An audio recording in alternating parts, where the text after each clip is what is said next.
So how to maintain grandfathering. So say, for example, you're on the age pension now, you've got money in the pension phase of superannuation, you're therefore caught in the grandfathering rules.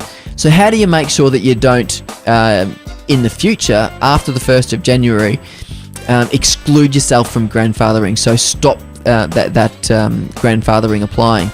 So what you need to do to maintain the grandfathering is to maintain your account-based pension.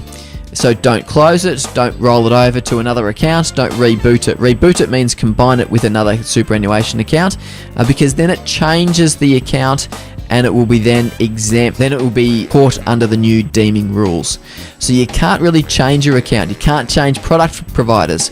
So if you do have other money out there or other product providers that you're not comfortable with, and you just want to move it over to that, potentially to a Christian pension account, then do it before the end of the calendar year.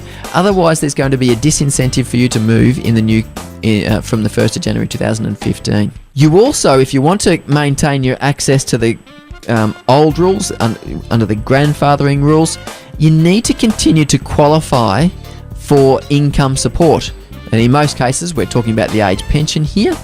But if you for some reason, you might just have done some part-time work, you do not qualify for a single payment of the age pension, then you immediately lose your grandfathering. So it's a little bit tricky. You could actually be earning more, and it might then mean that you lose your grandfathering. The other thing you can do is that if you are a couple, is that you can set up a reversionary beneficiary. So what that means is that when you start an account-based pension, you've got about 3 main options directing your money when you die.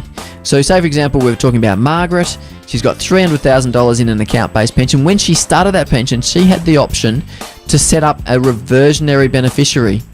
And usually the reversionary beneficiary is your spouse. So Margaret, when she started her account-based pension, could have said, I wanted to direct my money to Bill when I die.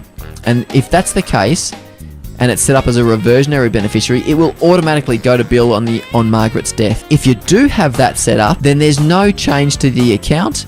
And so when you die, the account continues on, and the grandfathering will still apply. There is an incentive and worth considering if you've got an account-based pension in place, you've got a Christian pension set up, and you're a member of a couple, and you've not set up a reversionary beneficiary, you could restart that pension, just complete another pension application form, set up a reversionary beneficiary, and then it's more likely that your spouse is going to be able to take advantage of the grandfathering rules later on.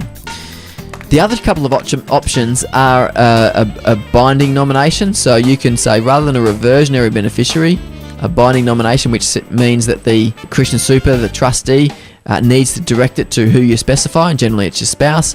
Or you could make a preferred nomination, and then they consider it, but they still need to make a call on it. So they're the couple of different ways that you can set up your pension. Just this last thing here is saying that even if you have a reversionary beneficiary in place and it reverts to your surviving spouse, sometimes because you're on single rates rather than couple rates for Centrelink purposes, and your assets are higher, you sometimes get excluded from the age pension because you've now tested on a lower assets testing, so you sometimes end up not qualifying anyway. But that's how you maintain your grandfathering.